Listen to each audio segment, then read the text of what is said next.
Oke, ANAVA atau ANOVA ini mungkin bisa saya kasih contoh sebagai berikut ya.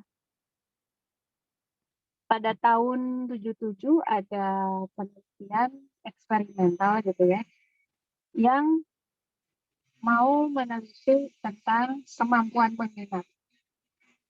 Ada 4 kondisi yang saya kasih warna merah itu. Yang pertama, partisipan diminta menilai karakteristik fisik ya. Karakteristik fisik itu maksudnya huruf besar atau huruf kecil gitu. Ya itu karakteristik fisik. Yang kedua, ditanya mengenai bunyinya. Apakah bunyinya itu uh, berima, rima itu kayak bersajak gitu ya, berima, rhyming gitu, dengan misalnya kata tertentu gitu ya. Terus yang ketiga, arti kata. Apakah artinya itu sama dengan sesuatu gitu ya? Nanti disebutkan oleh si penelitinya. Yang keempat, mereka diminta untuk menghubungkan arti kata itu dengan diri sendiri. Jadi, apakah kata itu menggambarkan diri mereka atau enggak?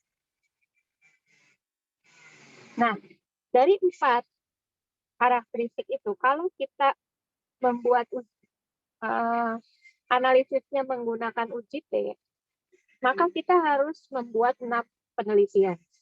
Jadi penelitian yang pertama itu mau membedakan antara kondisi fisik dari kata dengan bunyi kata, ya ini yang pertama.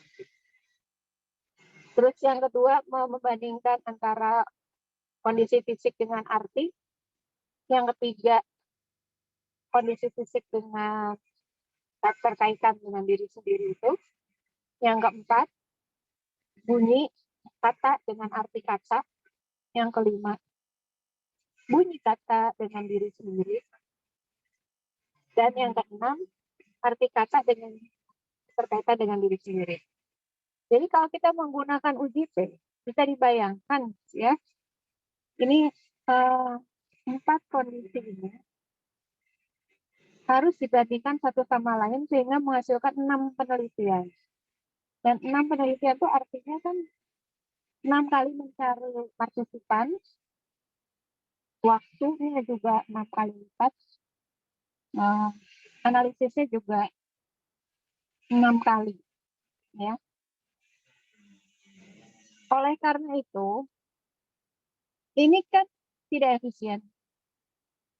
Jadi untuk meningkatkan efisiensinya itu, kita perlu mempelajari teknik statistika yang baru yaitu analisis varian, supaya kita bisa membandingkan lebih dari 2 kondisi atau 2 kelompok dengan satu kali penelitian saja. Kalau kita bandingkan uji T yang Jumat lalu kita pelajari dan ingat, maka kita hanya membandingkan dua kelompok saja ya, apakah kelompok itu independen atau berpasangan ya, pengukuran yang independen atau pengukuran yang berulang. Nah, kalau kelompoknya lebih dari 2, kita tidak bisa lagi menggunakan uji T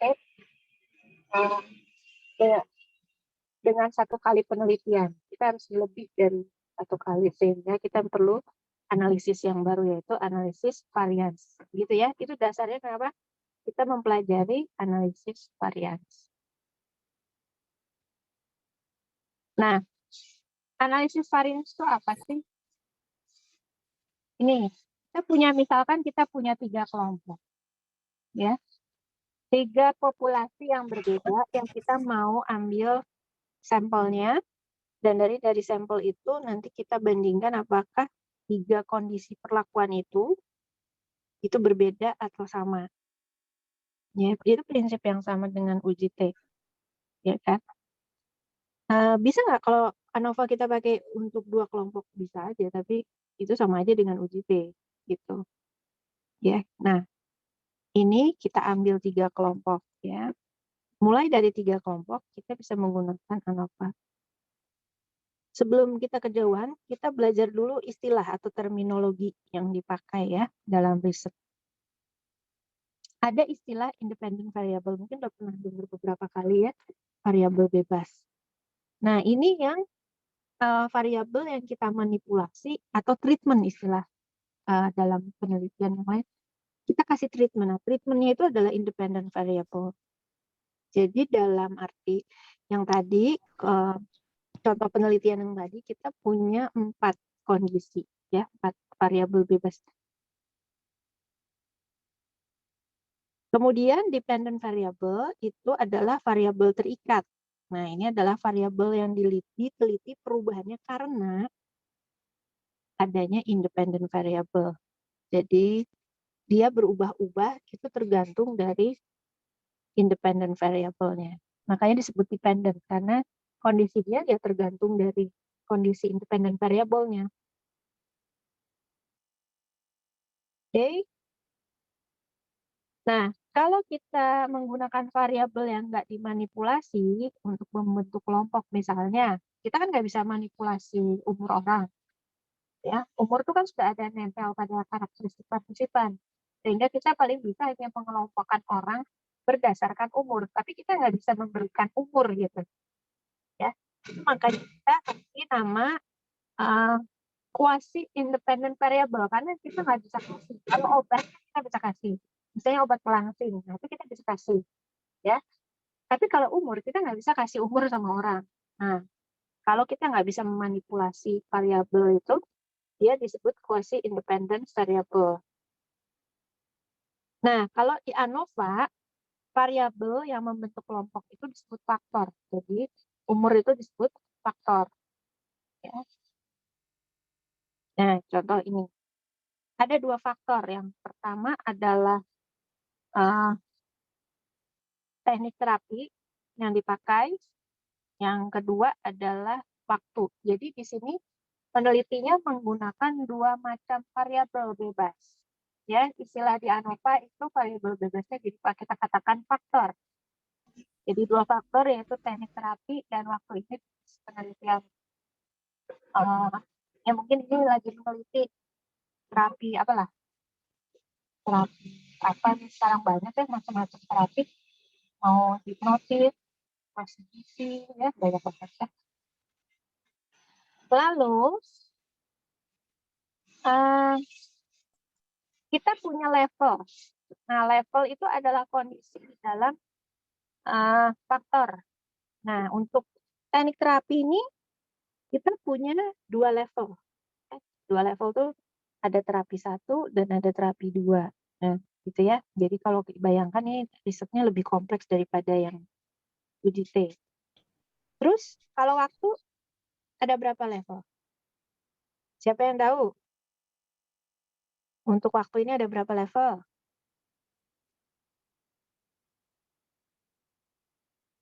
Siapa yang bisa? Berapa? Level, Bu. Apa? Level? 3 level, Bu. 3 level, betul sekali. 3 level, ya. Levelnya apa aja? Ada belum, setelah, terus 6 bulan kemudian. Betul, ya. Itu 3 levelnya. Jadi kita punya 2 faktor. Untuk faktor pertama yaitu teknik terapi ada 2 level. Faktor kedua yaitu waktu punya 3 level. Ya, bayangkan ya, risetnya agak lebih kompleks. Nah, seperti pada UGT, ANOVA ini bisa digunakan untuk pengukuran tunggal, independen maupun berulang. Jadi, kalau kita buka bukunya itu, di buku tuh ada yang independen ANOVA, ya, itu kayak UGT, jadi kelompoknya itu tidak berkaitan sama lain. Ada yang pengukuran berulang, repeated, ya. Repeated itu contohnya gini, sebelum terapi, orangnya itu kan, sebelum terapi, setelah terapi, 6 bulan setelah terapi. Itu kan orang yang diukur berulang. Orang diukur sama, tapi pengukurannya berulang. Nah, ini ya jenis repeated. Tuh. Tapi kalau terapi 1 dan terapi 2 itu kelompoknya beda. Nah, itu yang jenis independen. Itu. Jadi kalau dilihat matriks ini menunjukkan jenis penelitian yang cukup kompleks ya, menggabungkan antara penelitian untuk yang independen itu kan di sini membandingkan antara yang terapi 1 dan 2 ini, dan 2 ini, jadi bagian independen kan, Sementara yang ini berulang. Ya. Tuh, orangnya sama, diulang. 3 kali pengukuran. Oke, sekarang bagaimana kita membuat hipotesisnya? Hipotesisnya mu1 sama dengan mu2 sama dengan mu3. Itu tidak ada perbedaan di antara 3 kelompok. Nah, sekarang saya tanya, kalau ada 4 kelompok, berarti bagaimana bisa nol?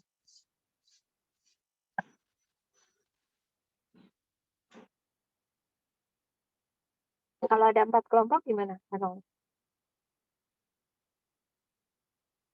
Tetap begini atau berubah?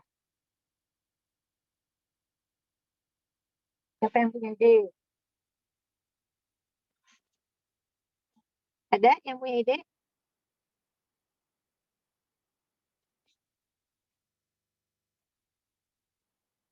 Ayo, siapa yang punya ide? Kalau ada 4 kelompok, gimana? Untuk kelompok itu bisa dijadikan nomor 1, 2, 3 tadi U-nya itu. Jadi kalau ada 4 kelompok, yang Ada nolnya 4 tetap seperti ini? U-nya. Atau ditambah? Kalau ada 4 ditambah Jadi gimana? Ditambah apa? U-nya. Ditambah gini. Iya, seperti itu, Bu. Nah, kalau ada 5 kelompok gimana? Sama aja. Ditambah lagi. Ditambah apa? U5. Ya, ditambah mu5. Ya. Nah, saya coba lihat yang ini tadi. Nah, kalau ini ada berapa kelompok? Ada 2 kelompok. Hmm? Hanya Ada 2? 2 kelompok. Yakin hanya 2? Iya, Kelompok apa dan terapi apa? terapi 1 sama terapi 2. Terus yang lain-lainnya itu apa? Itu yang sebelum, setelah sama 6 bulan terapi malahan. Yang Hmm. lainnya. Jadi Itu untuk kelompok waktu sih. datanya ada berapa? Kelompok data ada 3. Hmm? Kalau begitu, H0-nya gimana? Ano sama dengan U1, sama dengan U2, sama dengan U3.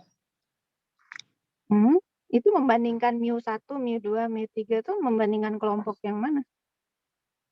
Untuk mendingkan kelompok dari kelompok terapi 1 sama terapi 2 untuk waktunya sebelum terapi, setelah terapi, dan 6 bulan setelah terapi itu. Nah, jadi mu1 ini mewakili kelompok yang mana?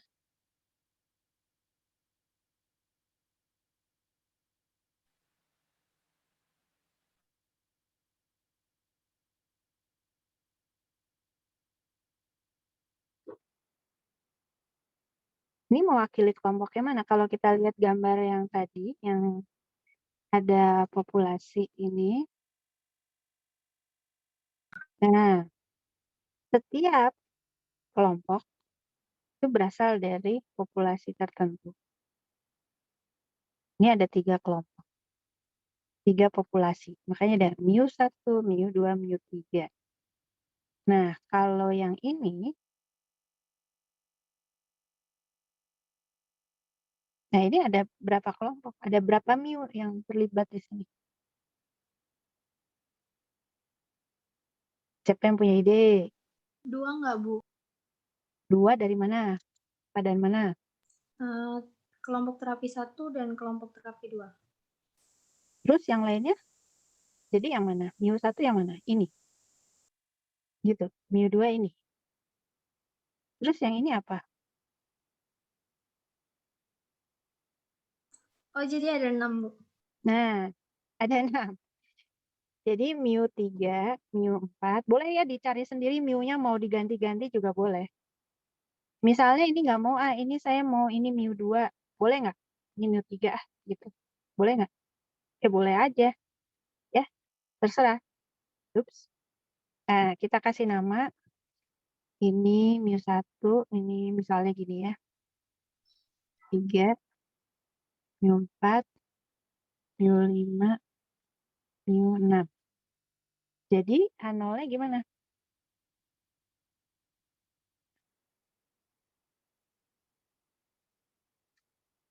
Siapa yang bisa? mu1 sama dengan mu2 Yes. dengan mu3 Mhm. mu4 sama dengan mu5 sama dengan mu6. Ya.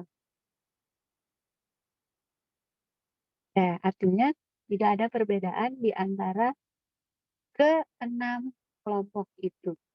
Ya. Oke, good. Sekarang kita balik lagi ke bagian hipotesis.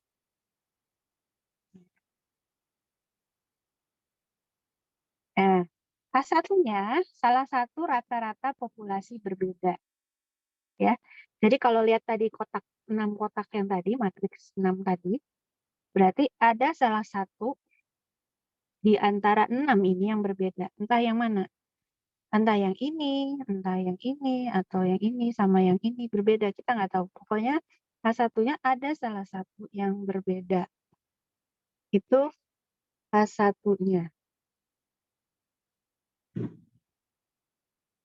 Atau kalau memang kita sudah bisa menduga mu1 tidak sama dengan mu2 tidak sama dengan mu3, atau mu1 sama dengan mu3, namun mu2 berbeda. Ini kalau kita sudah bisa memastikan dari bukan memastikan, dari teori kita sudah bisa menduga bahwa yang berbeda hanya mu2. Ya.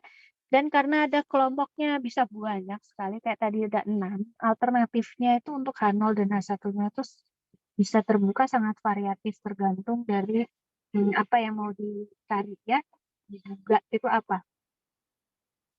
Sekarang bagaimana statistik ujinya? Statistik ujinya, kalau kemarin kita pakai uji T, nah sekarang kita pakai lambang atau notasi F, yaitu variance. Ya. Variance di dalam between sample dan variance yang diharapkan. Ini perbedaannya dengan uji T.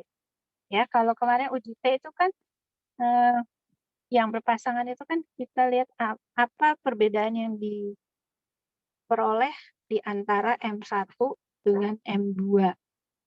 Atau kalau dari data berpasangan itu kan M difference. Ya, itu kalau uji T. Kalau F, sekarang ANOVA kita pakai F, yang dilihat itu adalah varians. Ya. Bukan lagi rata-rata, bukan lagi means, tapi varians. Gitu. Kenapa kok varians? Karena kita nggak mungkin mencari perbedaan rata-rata dari 3 atau lebih kelompok. Itu nggak mungkin. Yang bisa kita lakukan adalah mencari perbedaan variansnya. Gitu. Contoh ya, jadi kita lihat contoh berikut ini. Varians itu bisa mengukur perbedaan di antara rata-rata sampel. Jadi yang dilihat itu adalah perbedaan variansnya. Contoh kalau kita menghitung varians dari ketiga angka ini, ya, maka varians untuk kelompok sampel yang pertama atau kelompok yang ini 1, variansnya itu 58,33. Kelompok 2 itu 2,33. Nah, kita bisa lihat perbedaan varians ini. Jadi kita bisa mengetahui bahwa di antara M1, M2, M3 ini ada perbedaan. Jadi kita tetap mencari rata-rata, tetapi setelah itu yang kita uji adalah perbedaan varians di antara rata-rata itu. Itulah ANOVA. Makanya namanya analisis varians. Ya. Karena yang diuji itu memang variansnya. Nah, kalau Anda lihat bahwa kedua varians ini menghasilkan data yang akurat dari perbedaan yang ada ini. Dalam kelompok 1 ini perbedaannya besar. Jadi variansnya juga besar. Ya. Ini kan 20 ke 30 terus ke 35 itu bedanya jauh ya. Makanya variansnya besar. Sementara kelompok yang kedua dari sini kan bedanya difference-nya hanya 2. Ke sini hanya 1. Jadi tentunya variansnya itu juga pasti kecil. Gitu. Nah, ini nggak bisa kalau kita cari lagi rata-ratanya, makanya kita gunakan uji varians itu. Gitu ya. Sekarang logikanya. Ini kita coba lihat ada 3 kelompok ya yang membedakan kelompoknya adalah suhu, temperatur. Ya. Ini pakai Fahrenheit ya, jadi bukan pakai Celsius. Kalau pakai Celsius mah masang. Suhu ruangan ya, yang suhunya berbeda-beda. Ada 3 macam suhu. Lalu dilihat orang yang belajar di suhu 50 derajat Fahrenheit itu cukup dingin ya. 70 dan 90 derajat Fahrenheit. Apa yang terjadi? Langkah pertamanya kita menentukan variabilitas total dari seluruh data. Variabilitas itu apa sih? Varians. Ya, jadi kita hitung varians. Setelah itu kita bagi ke dalam komponen yang terpisah. Nah, itulah kata analisis tuh ya, membagi sebuah komponen yang kompleks dibagi jadi komponen-komponen yang terpisah. Itu namanya analisis. Ya. Jadi kalau ada sesuatu yang kompleks kemudian kita urai menjadi komponen yang lebih kecil, yang lebih sederhana. Nah, proses ini yang disebut sebagai analisis. Tuh, mengurai sesuatu yang kompleks jadi lebih sederhana, beberapa komponen yang lebih sederhana.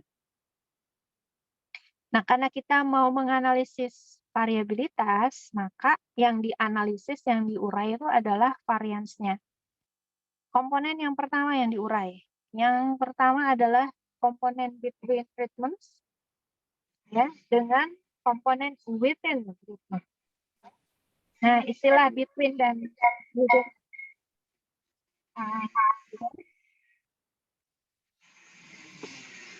apa? Ada yang ngomong apa tadi?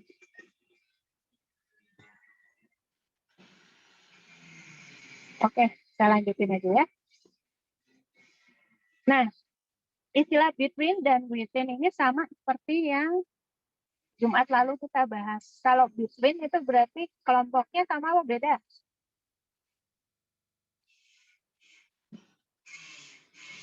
Sama atau beda? Berbeda. Kalau beda ya, between itu yang berbeda kelompoknya. Kalau within? Kalau yang within?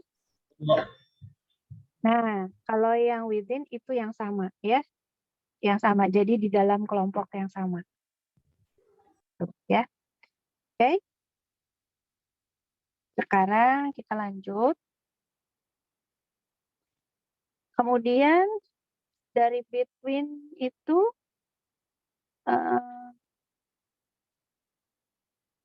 kita lihat ya, between treatments variance itu adalah variance di antara perlakuan yang berbeda-beda. Jadi kalau yang Jumat lalu kita lihat itu adalah kelompok yang berbeda. Jadi mereka mendapatkan perlakuan yang berbeda. Kalau tadi di matriks yang 6 kelompok tadi, yang between itu yang mana? Yang terapinya atau yang waktu? Tadi itu yang kita belajar yang itu tadi contohnya itu yang ada berapa? 6 kelompok ya. 1, 2, 3, 4, 5, 6. Nah, apakah ini yang terapi jenis 1 dan 2, lalu di sini ada waktunya kayaknya salah gambar. Salah. Ini enggak gitu gambarnya. Kecil. Gini ya. Nah, 6. Terapi 1 dan 2, lalu waktu ada sebelum, selama ya, sesudah, dan ini 6 bulan. Nah, yang between itu yang mana? Yang terapi atau yang waktu? Terapi. Kenapa Sahabat Tania yang terapi? Karena perlakuannya berbeda. Ya, betul. Karena ini kelompok yang berbeda, bukan perlakuan. Kelompok yang berbeda. Ya, perlakuannya di sini maksudnya adalah dia mendapatkan terapi jenis 1, yang kelompok ini. Di sini terapi jenis 2. Ya, gitu. Itu yang maksudnya. Jadi, betul sekali. Bagian yang terapi ini yang adalah bagian between. Berarti yang within yang mana? Yang waktu.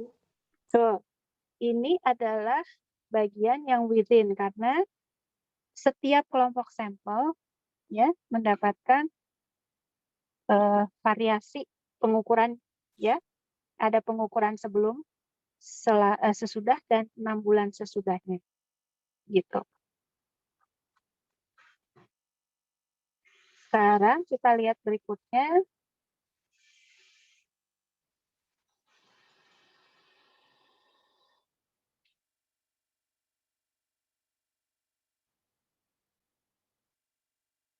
Uraian atau analisis dari between.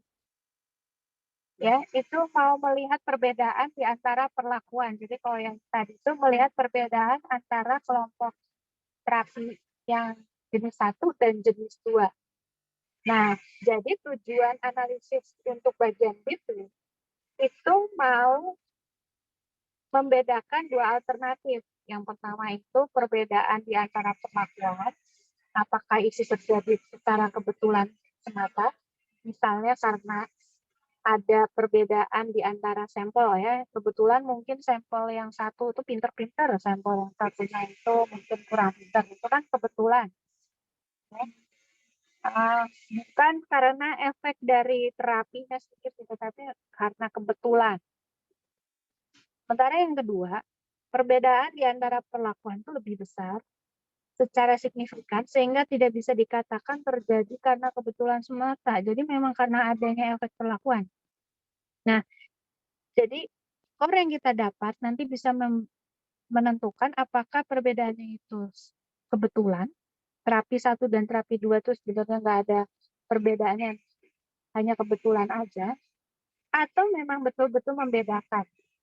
Ya, efektivitas dari terapi 1 dan 2 itu memang bukan karena kebetulan. Ya, itu 2 hal yang mau kita lihat. Apakah karena kebetulan atau memang karena signifikan lebih besar. Ya, jadi kayak H0 atau H1 yang diterima gitu kan. Gitu ya. Apa sebenarnya sumber kebetulan? Karena ada perbedaan individu. Misalnya saya mau membedakan kelompok kelas A dan kelas B. Nah, kebetulan di kelas A berkumpul anak-anak yang pinter-pinter misalnya. Sehingga nilainya lebih bagus daripada kelas B. Nah, kalau itu terjadi, itu karena perbedaan individual kelompok itu. Bukan karena perbedaan metode mengajar yang saya berikan, gitu ya, atau bukan karena perbedaan jam kelas, misalnya satu pagi yang satu siang. Itu hanya karena bisa terjadi karena perbedaan individual, gitu. Ya, itu kebetulan aja.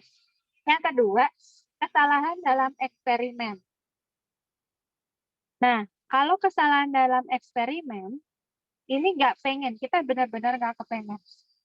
Karena kalau kita melakukan kesalahan dalam eksperimen, maka kita dapatkan kesimpulan yang baik ya di dalam eksperimen itu. Contoh ketika kita mengukur tinggi badan seseorang atau berat badan seseorang, peluangnya untuk membuat kesalahan tetap ada. Ya. Jadi kita perlu waspada juga bahwa dalam eksperimen itu kita juga bisa melakukan kesalahan karena kita salah mengukur. Misalnya juga kita ukur misalnya IQ, pada saat orang itu lagi sakit, kita ukur IQ-nya, maka kita juga akan melakukan kesalahan. Iya, kadang-kadang kita tidak bisa menyadari hal itu ya, tidak diketahui. Jadi ini kita yang penting adalah mengetahui bahwa ada peluang kita membuat kesalahan. Dan kesalahannya itu bisa terjadi karena perbedaan individual dalam kelompok, bisa karena kesalahan di dalam eksperimen. Nah, sekarang logika yang within treatment. Dalam logika yang within treatment ini, kita mengukur sekelompok individu, ya hanya satu kelompok individu ya, sekelompoknya, yang mendapat perlakuan yang sama, jadi terapinya sama, dapat perlakuannya terapinya sama, tetapi kita mengukurnya itu beberapa kali. Jadi kalau lihat di tabel sebelumnya itu, kita bisa mengetahui bahwa walaupun mendapat perlakuan yang sama, ternyata skornya juga bervariasi. Variasi itu merupakan kebetulan yang berasal dari perbedaan individu. Jadi, within treatment ini merupakan pengukuran seberapa besar perbedaan yang terjadi ketika tidak ada efek perlakuan. Jadi kalau perlakuannya tidak memberikan efek, seberapa besar sih perbedaan yang terjadi? Itu logika. Sekarang bagaimana rumus statistiknya? Siapa yang bunyi-bunyi? Nah, saya mute ya Mbak ya. Mbak dan Mas co-host, coba kalau ada yang pencet mic-nya atau lebih,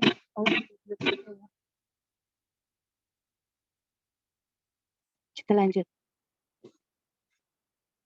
Nah, apa yang kita lakukan dalam uji F? Uji F itu sebenarnya membandingkan antara variance between treatments dengan variance within treatments.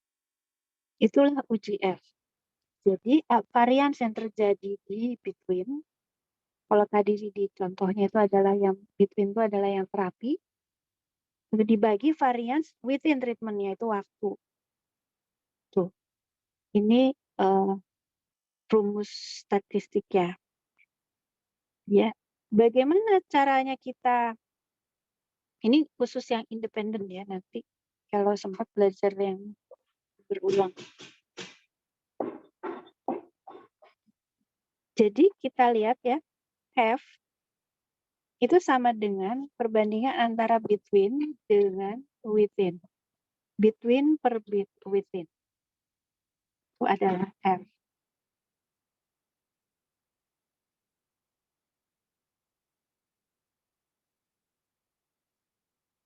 Nah, ketika perlakuan itu nggak memberikan efek, maka perbedaan di antara perlakuan, ya pembilang, itu terjadi karena kebetulan. Dalam hal ini, pembilang dan penyebut dari F rasio akan mengukur perbedaan karena kebetulan. Dan besarnya pun akan sama. Jadi, kalau tidak memberikan efek, F rasionya itu jadi 1. Ya, karena bagian ini, pembilang dan penyebutnya ini akan menjadi sama. Ketika tidak memberikan efek, maka di sininya akan menjadi 0. Gitu. Jadi F rasio itu kalau tidak ada, kalau perbedaannya terjadi karena kebetulan, kalau kebetulan itu kan berarti H0 yang diterima, maka F-nya itu akan kecil. Ya. Jika F rasio mendekati 1, ya, berarti itu juga ada efek atau H0 yang diterima. Oleh karena itu, untuk bisa menolak H0, maka F ini harus besar. Ya. Jadi kalau kita lihat yang sebelumnya, nah, karena between itu adalah pengukuran yang terjadi karena ada efek treatment dan kebetulan. Kalau treatmentnya nggak memberikan efek alias 0, maka kebetulan berbanding kebetulan. Ya, ingat ya, F sama dengan between per within. Gitu. Nah, karena between ini adalah sama dengan treatment plus kebetulan, ya, berbanding within itu adalah kebetulan. Jadi kalau treatment ini tidak memberikan efek alias 0, maka F-nya akan sama dengan 1. Gitu. Paham ya? Itu makanya tadi yang di halaman selanjutnya ini tadi. Kalau dia F-nya mendekati 1, itu artinya tidak ada efek dari perlakuan. Gitu. Nah, Kalau memiliki efek, maka akan terjadi perbedaan di antara sampel. Maka pembilang akan lebih besar daripada penyebut. Dalam hal ini, maka F rasionya akan lebih besar daripada 1. Jadi F rasio yang besar itu akan menunjukkan bahwa ada perbedaan, ya, yang terjadi bukan karena kebetulan. Tuh. Jadi kembali lagi ke logika yang ini tadi. F, tadi apa? F sama dengan between per apa? Within, Bu. Nah, between. Between itu adalah treatment plus kebetulan. Berbanding, within itu apa? Kebetulan. Ya. Nah, kalau ini besar, ada efek ya. Kalau treatmentnya itu ada efek, maka hasilnya itu akan menjadi lebih besar dari 1. Ya, karena efek ini. Itu. Oke, sebelum kejauhan, ada yang mau tanya logika-logika ini?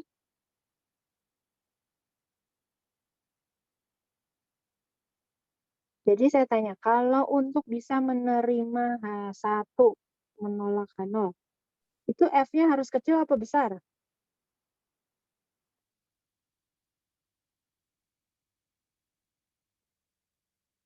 Siapa yang bisa? Supaya kita bisa menolak H0, berarti harapannya F kita itu kecil apa besar?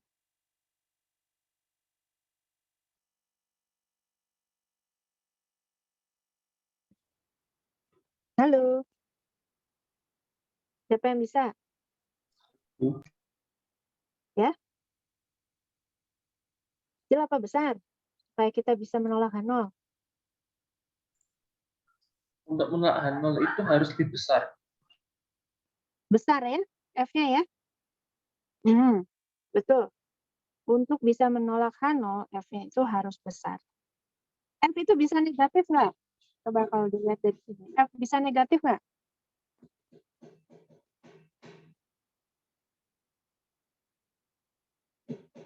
Bisa nggak negatif?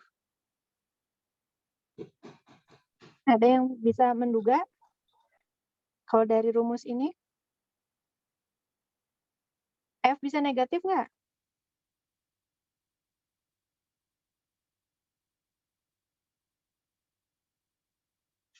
Yuk, siapa yang bisa? Mungkin nggak F-nya negatif?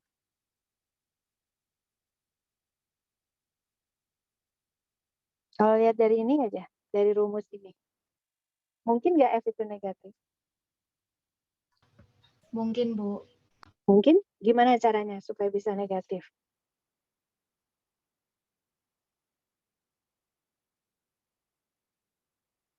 Bagian mana yang harus negatif kalau gitu?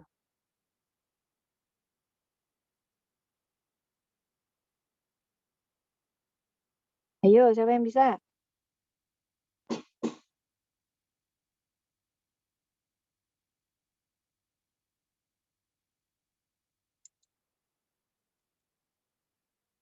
Ayo, siapa yang bisa? Kalau mungkin, di sebelah mana yang bisa negatif? Mungkin nggak negatif? Kembali deh pertanyaannya. Mungkin apa nggak negatif? Hmm?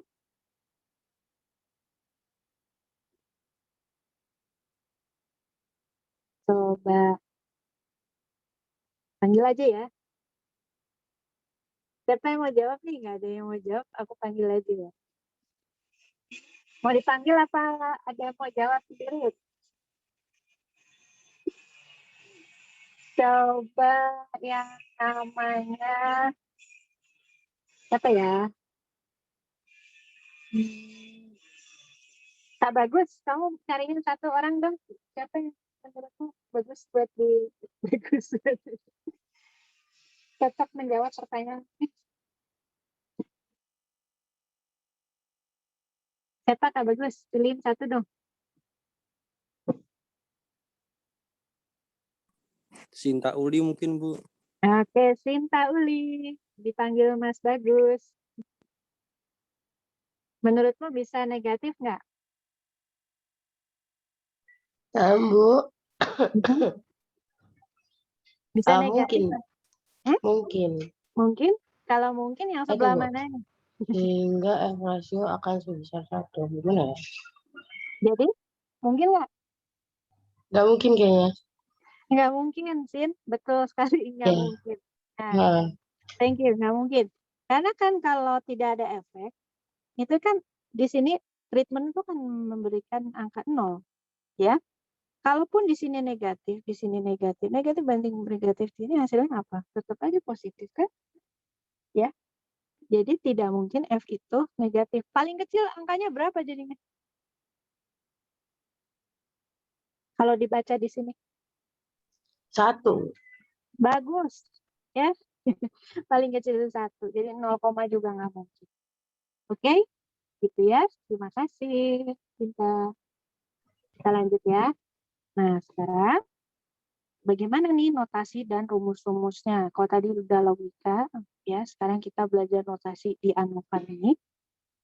Kalau ANOVA itu notasinya agak lebih banyak daripada UJT. Ya, coba lihat ini. Kita di sini ada lihat T besar. Ada kalau FF sama ya. N kecil, N besar. Ini kita udah kenal ya. 3 ini kita udah kenal.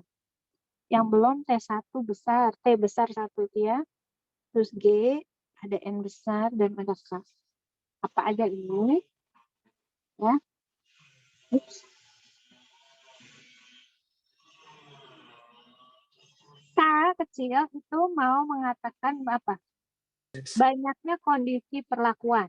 Jadi level dari faktor itu ada berapa? Kalau contoh yang ini, faktornya itu kan adalah suhu. Ya. Ada berapa level suhu ini? 3, Bu. Betul, 3. Nah, makanya K-nya di sini ada 3. Ya. Kita baca lanjut. Banyaknya skor dari setiap perlakuan itu dikasih lambang N kecil. Jadi, kalau kita lihat yang ini tadi, di sini ada berapa tuh? 2, 3, 4, 5. Maka di sini N1-nya 5. N2-nya 1, 2, 3, 4, 5. 5 juga. N3-nya 1, 2, 3, 4, 5. Ya. Nah, dengan begitu, bisa nggak? Misalnya ini nggak ada datanya. Terus di sini hanya 3. Bisa nggak? Boleh nggak? Mungkin nggak? Jadi misalnya N2-nya 3, gitu, N3-nya 4, gitu. Bisa nggak? Boleh? Boleh ya? Boleh ya? Jadi N kecil itu menunjukkan berapa banyak sampel dalam setiap kelompok. Lalu yang ketiga, N besar itu adalah berapa banyak skor dari yang semua yang kita pakai dalam penelitian ini.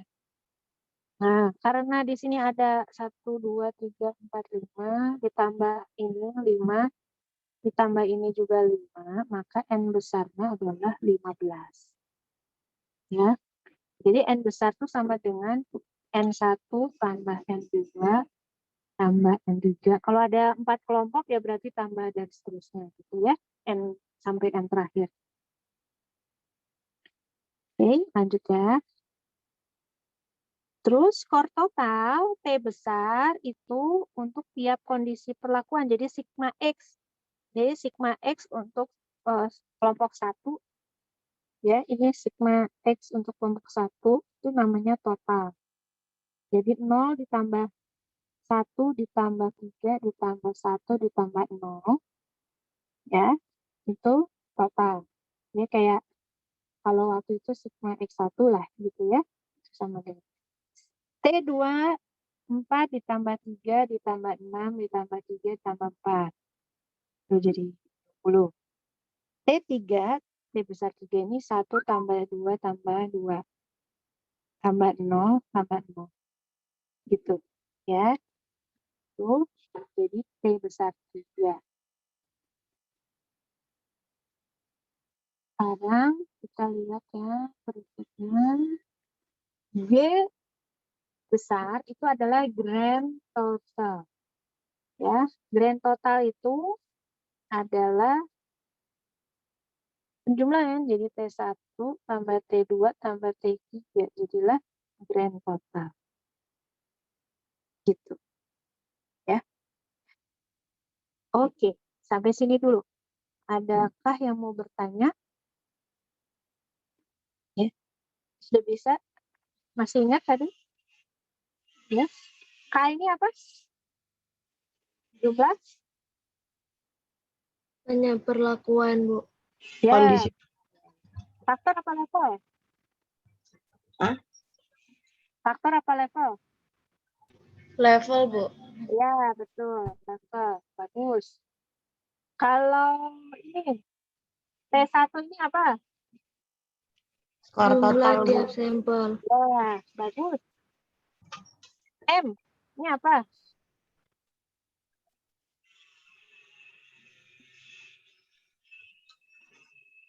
Apa ini? Sama seperti yang diuji T. Jadi ini apa? M besar itu lambang apa? M itu singkatan dari apa? M besar? Min nggak, Bu? Betul. Ya. Ini tuh kalau bahasa Indonesia ini apa? Rata-rata. Jadi kalau gitu M1 ini dapat dari mana? 1 ditambah 3 ditambah 1 dibagi 5. Bagus. Ya.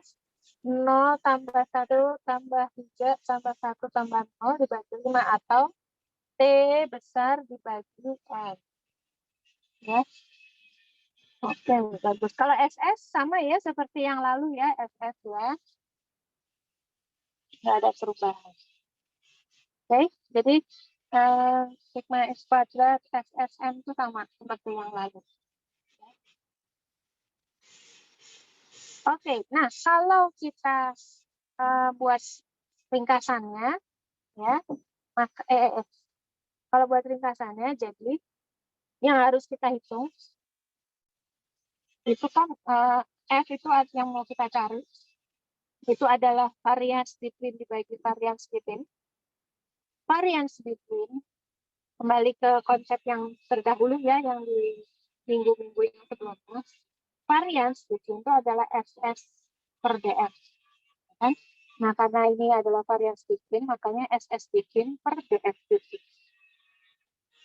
Variance within, ya, variance within, itu SS per DF juga kan? Variance ingat ya, yang di minggu-minggu sebelumnya.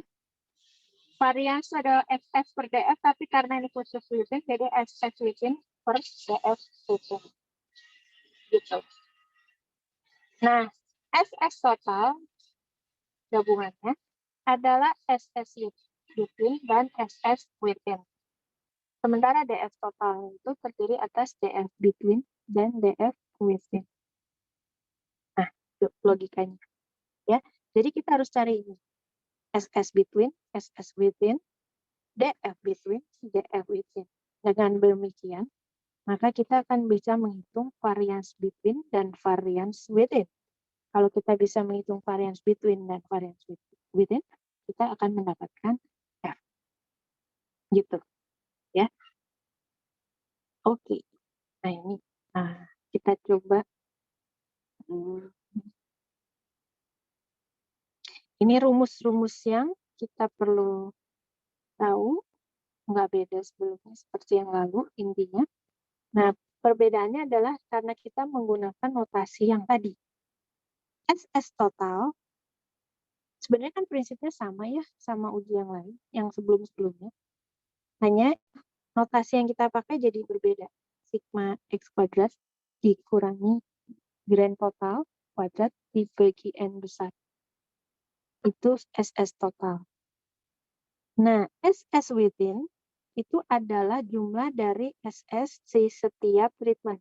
Karena tadi ada 3 level, Jadi ada tiga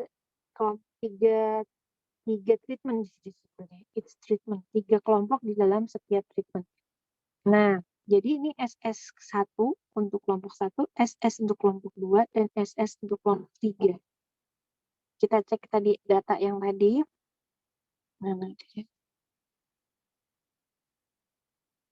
Nah, SS1 6 ditambah SS2 6 ditambah SS3 4. Ya.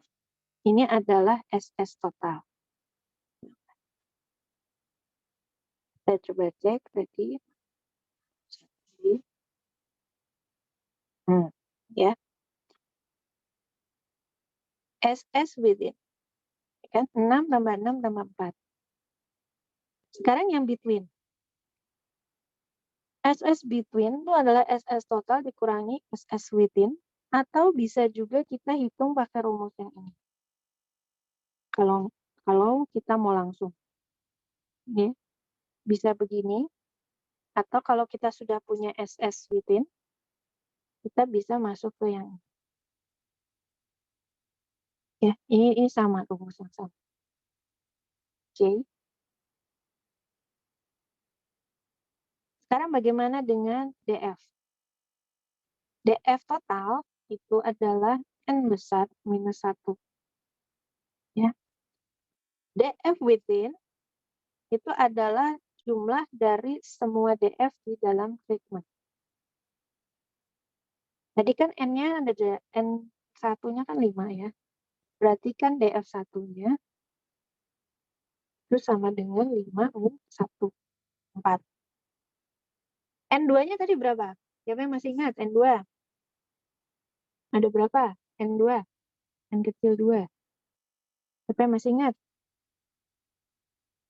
Ada berapa tadi? 5 juga enggak, Bu? 5 juga, betul. N3 berapa?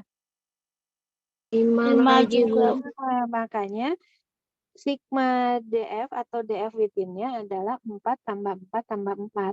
Gitu. Ya. Atau kalau mau pakai rumus yang rada keren dikit, gini lah. Ya, ini rumusnya. Nah, N besar dikurangi K. Itu kalau mau pakai rumus yang rada keren. Ya. Sama aja ya. Itu cuma nulisnya aja jadi kelihatan keren. Padahal mah sama aja. DF between, K tadi faktor apa level? Level? Betul. Levelnya ada berapa tadi? 3, Bu. Betul, ada 3. Makanya 3 min 1. Jadi DF between itu sama dengan 2. Nah, DF total itu adalah DF within ditambah DF between. Gitu. Jadi kita bisa, kalau mau tahu DF total, tapi kita sudah tahu DF within dan between, ya tinggal ditambahkan saja, kita jadi dapat DF total. Kalau yang diketahui DF total dan DF between, kita bisa tahu DF within dengan mengurangkan. Ya, ini sama aja ya. Sekarang, sebelum ujian, ada yang mau tanya sampai sini? Ada yang belum paham? Bu, maaf. Ya? Tadi yang S between tempat saya agak putus-putus, jadi belum terlalu jelas, Bu. Mungkin bisa. S between? Iya. Terima kasih, Bu. Boleh. SS yang between ya? Iya, Bu. Oke. Nah, ini ya, yang ini ya. SS Ya, Bu. between itu SS total dikurangi SS within. Ini prinsipnya. Jadi prinsipnya sebenarnya yang total, jadi SS total itu sama dengan SS between plus SS within. Kalau tadi DF total sama dengan DF apa?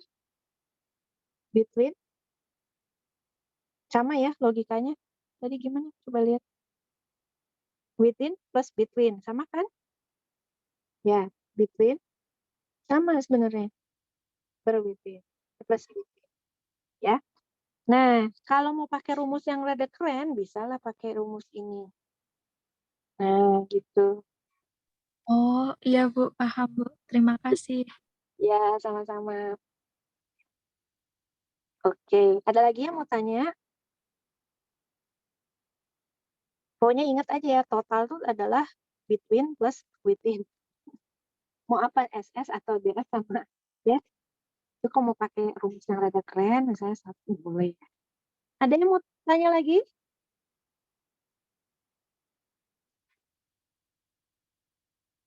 Mbak?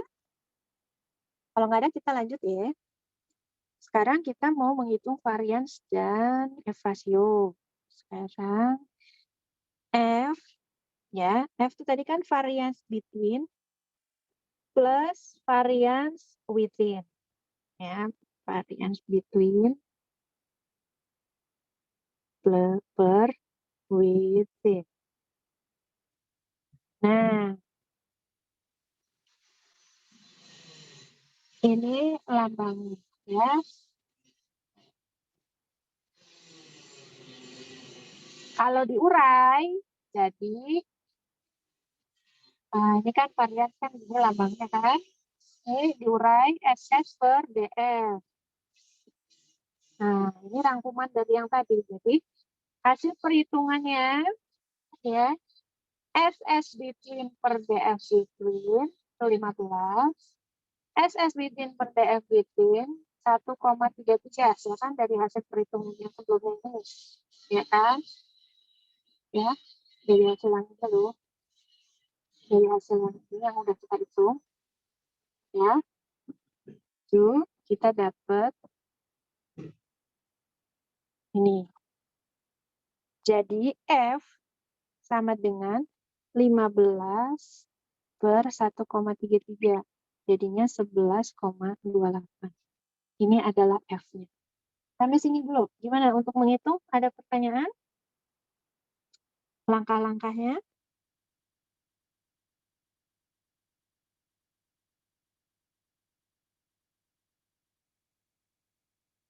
Anybody? Ada yang mau tanya? Belum, Bu. Om ya? Oke. Nah, kalau belum, kita lanjut ya. Jadi, kalau mau di ringkas yang harus kita cari itu ya kita buat dalam tabel seperti ini. Jadi kita cari SS between yang ini, SS within, DF between, DF within, ya. Kita cari totalnya, total SS dan total DF, lalu kita bisa dapat MS between per MS within. Nah, kalau kita sudah dapat ini, variance ini between per within, kita akan dapat F. Gitu. Ya, ini rangkumannya. Namanya tabel ringkasan ANOVA. Oke, ini untuk memudahkan aja. Baik, sekarang distribusi. Karena tadi kita sudah tahu bahwa F itu minimal 1, maka distribusinya adalah seperti ini. Jadi, ini bukan distribusi normal. Ini distribusi apa ini? Ini apa namanya? Menceng, Bu. Betul, menceng. Menceng kanan atau kiri nih? Positif? Ya, menceng positif kanan ya. Bagus, masih ingat pelajaran yang dulu. Ya, ingat ya, variance. Variance itu kan selalu positif karena di kuadrat ya. Variance itu kan selalu di kuadrat, jadi dia nggak mungkin negatif. Ya, namanya variance, analisis variance. Nggak mungkin kita dapat negatif. Sorry, berubah. Nah, ini sensi apa? Nah, gemes tau nggak sih kalau laptopnya tuh nggak mengikuti perintah. Kayaknya itu gemes gitu. Oke. Nah, jadi kalau Hano benar, maka pembilang penyebut ya itu akan ada di sekitar angka 1. Ya. Dia akan berkumpul di sini makanya. Ya, tertingginya di situ. Dan makin lama dia akan makin menurun. Nah, ini daerah penerimaan H1. Ya. daerah yang diarsir. Sama prinsipnya, tapi selalu ujinya tuh uji pihak kanan. Nggak mungkin dia ada di sebelah sini, nggak mungkin. Ya, selalu di sebelah sini. Oke, kita lanjut. Nah, kalau kita lihat tabel, nanti kamu lihat di tabel, ya. Tabelnya seperti ini. Jadi, pembilang, itu yang di sebelah sini, pembilang, atau bahasa Inggrisnya numerator, dan ini penyebut denominator, ya. Numerator dan denominator. Ya, ini adalah pembilang dan penyebut. Jadi, untuk lihatnya itu DF between, karena yang di atas tadi kan between-nya, pembilangnya kan between, per DF within. Gitu. Kalau 5%, yang dilihat itu yang dicetak biasa, ini 5%. Yang 1% itu yang dicetak tebal. Itu yang membedakan. Jadi, kalau kita punya DF between-nya 2, DF within-nya 12, maka kita bisa lihat di sini. F tabelnya ini.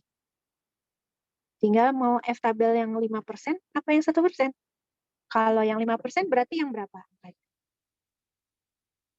Yang 3,8? 3,88. Iya, betul. 3,88. Kalau yang 6,93 itu berarti berapa persen? Alfanya? 1%. Ya, bagus. Ya, bagus. Oke, itu cara lihat tabel ya. Sekarang kita lihat contoh soal.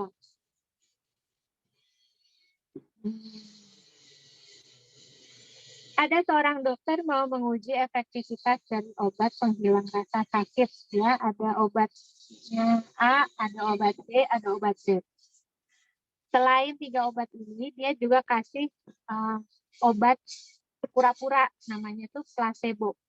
Ya, placebo ini dipakai untuk melihat efektivitas dari obat-obatan ini. Namanya placebo tuh kayak apa ya? Penipu sebenarnya, pil-pil. Kalau misalnya ini ada 3 pil, pil A, pil B, pil C, ya, maka si placebo ini pil bohongan. Bentuknya sama persis, tapi sebenarnya nggak ada efek apapun. Ya, misalnya kayak gini, pil gula aja gitu ya, nggak ada, atau pil tepung gitu ya, nggak ada efeknya sama sekali. Apa ya? Ya itu namanya placebo. Bisa ngerti ya maksudnya placebo ya? Jadi kayak pengecoh aja gitu, ya. Nah, data ini menunjukkan lamanya si subjek dapat menyentuh stimulus panas. Jadi kan kalau kita megang sesuatu yang panas, panas banget itu kan lama-lama sakit, ya nggak usah lama-lama, sakit ya. Apalagi kalau misalnya kayak teko panas gitu ya, atau kita masak air mendidih, mau buat mie gitu ya. Sambil contoh mie ya, kamu kan biasanya mahasiswa itu erat dengan kehidupan instan gitu ya. Kamu pegang pancinya pas airnya mendidih, panas kan? Ya. Nah, ini ceritanya ada 3 obat penghilang rasa sakit. Jadi kalau dipegang, kita bisa nahan megang panci panas itu, ya. Tapi kita dikasih, ada juga yang dikasih placebo, ya, pil bohongan.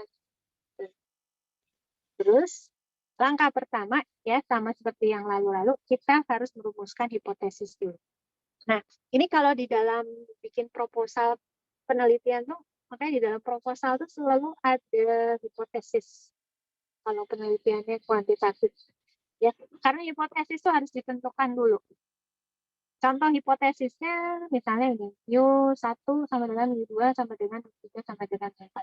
Kenapa sampai dengan mu 4? Karena di sini kan ada 4 kelompok, ya. Ada 1, 2, 3, 4, ya. Makanya H0-nya ada 4. Ada 4. Jadi mu-nya 1, bukan H0-nya ada 4. Mu-nya ada 4. Mu 1 sama dengan mu 2 sama mu 3 sama dengan mu 4. Kok saya ngomongnya kurang kopi kan. H1 ya, tadi kan sama seperti yang tadi, setidaknya ada satu perlakuan yang berbeda. Ya, entah itu yang perlakuan placebo atau A, B, obat A, obat B, obat C.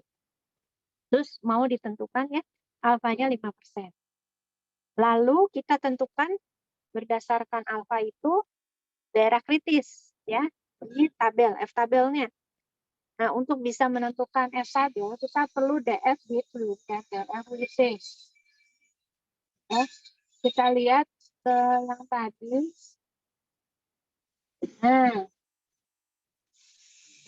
DF between dan DF within bisa kita peroleh dengan cara apa? Oke, kita dari data ini, kita lihat ya. DF between sama dengan K-1. Ya, sementara DF within itu adalah DF di dalam setiap treatment. Oke, kita coba cek ya dari data. DF between berapa?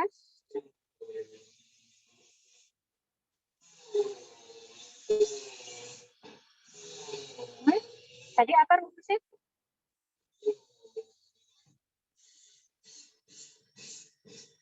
Siapa yang ingat?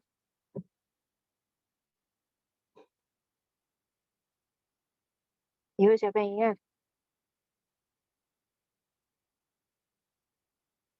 DF between rumusnya apa?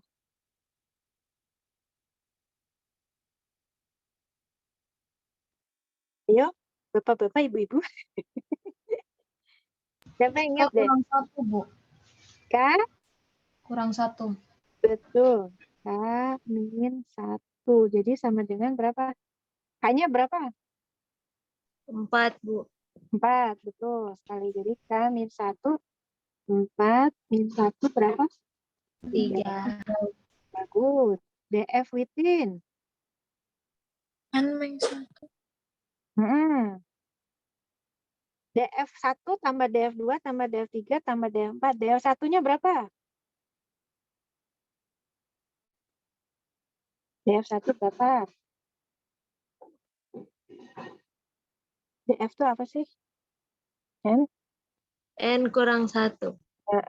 Jadi kalau DF1 berarti DF1 berapa? 4. 4, Bu. Bagus, 4. 4 DF2 tambah berapa? 9 tambah 19 tambah 24. Bagus. Tambah 9 tambah berapa? DF2 berapa? Tambah 4, Bu. 19. DF2 berapa? 9. Kok 9? Dari mana 9? N-1. N-nya berapa? 5. Jadi 5. Kan 1, 2, 3, 4, 5. Jangan terkecoh dengan T ya. Jadi ini tambah 4 ya. Terus tambah berapa lagi? Tambah DF3 ya. 4. 4. DF4 berapa? 4 juga. Jadi berapa DF itu? 16, Bu. Ya, jangan terkecoh sama T ya. T. Kita lagi ngitung DF. Nah, dari sini kita bisa mendapatkan F tabel. Siapa yang bisa dapat F tabelnya berapa? Coba. F tabel. Alfanya tadi berapa? 5% ya. Ingat tadi ya. Siapa yang bisa dapat F tabelnya?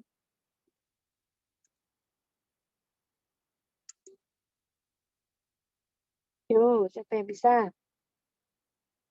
F tabel. Ada?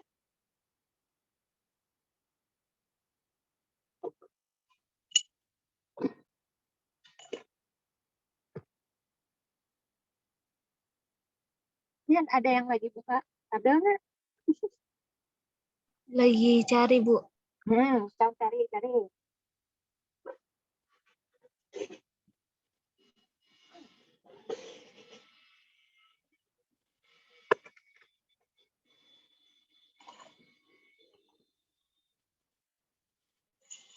Sambil minum kayaknya.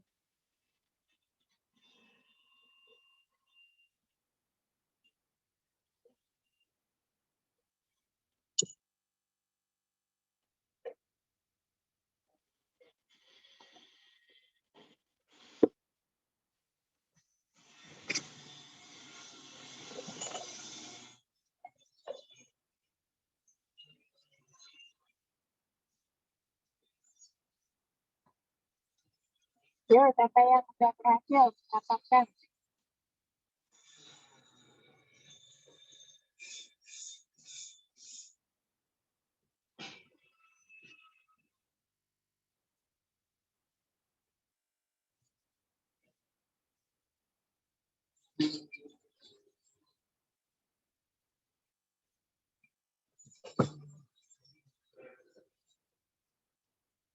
Ada? 8,69 nggak, Bu?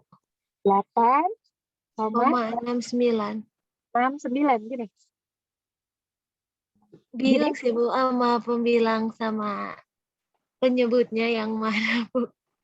Pembilang dan menyebut ini between kan yang di atas, ya kan? Ingat yang ini tadi mana tadi? Oh, between di atas ya, Bu. Oke, Bu.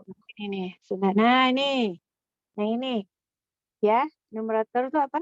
Pembilang, ya between. Yang sebelah kiri itu adalah within. Ya. 3,24 kalau gitu, Bu. Berarti 3,24. 24. Ya. Yang lain sama? Ada yang ikut nyari juga? Kita lihat ya. Oke.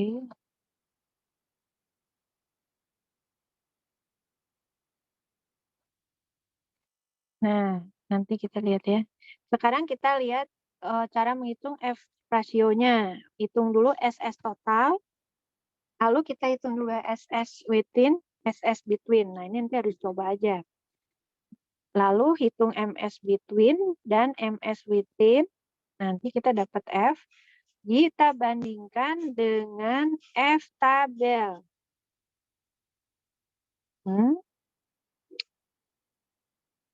Kenapa kecoret? Ini pengen, kalau laptop tidak sesuai apa, bekerja sesuai keinginan ini bikin emosi. Kamu juga gitu?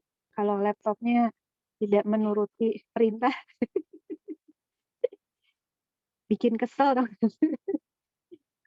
Oke. Gak apa-apa lah. Ya, gitu.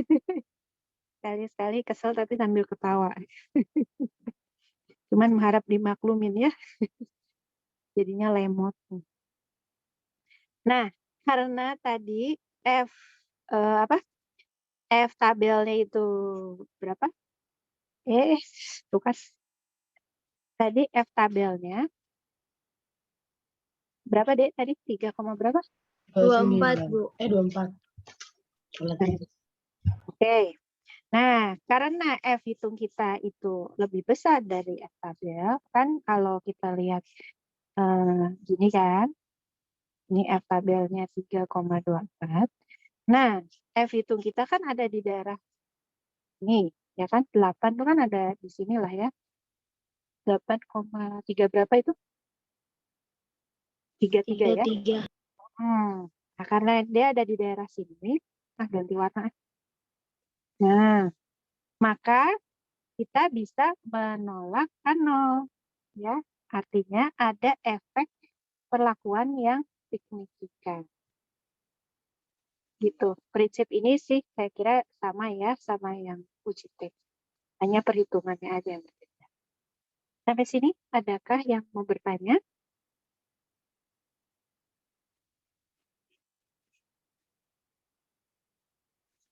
Ada?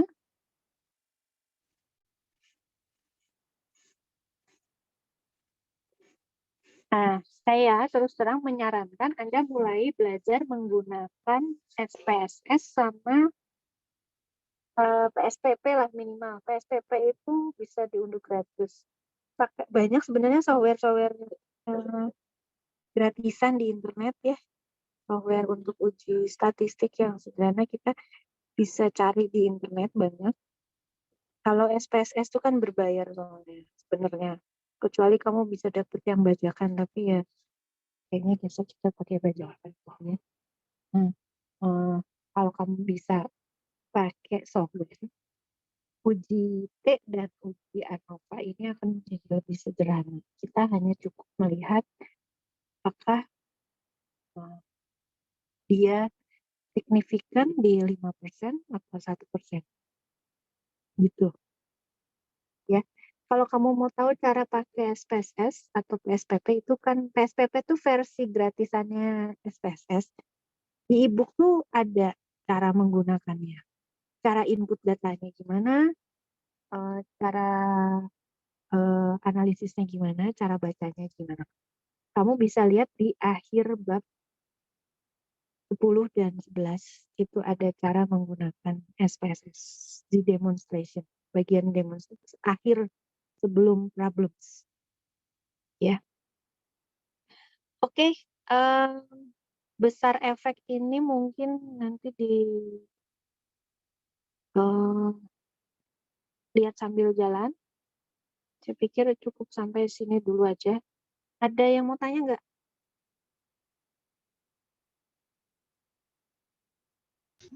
Belum ada, Bu. Nah, kalau belum ada, kita masuk ke breakout rooms ya. Kita latihan mengerjakan soal. Nanti saya akan kasih PR untuk belajar persiapan untuk kuis ya dari ibu. Nah, saran saya mulai mencoba program statistiknya itu supaya tidak sakit gitu ya. Simpel kok sebenarnya. Tapi kalau kamu mau pakai untuk kuis, mau pakai untuk sehari-hari gitu, saya pikir itu bagus ya. Nggak usah khawatir untuk salah menghitung. Karena waktu saya lihat di breakout rooms itu beberapa orang tuh salah ngitung. Nah, ketimbang salah ngitung, boleh kok pakai software ya. Oke, gitu ya. Nah, sebelum kejauhan ini ada yang namanya iPhone. Ini mahasiswa siapa yang iPhone? Kamu bisa pada rename namanya jadi NIM dan nama gitu untuk memudahkan kakak untuk screenshot. Cross cek kehadiran. Bisa ya. Ini Mas atau Mbak iPhone ini SIM berapa ini? Oke. Ini kita ada berapa ya kakak co-host? Kita ada berlima kah? Ada Iya, yang Bu. belum berlima ya? Oke, saya berhenti record ya.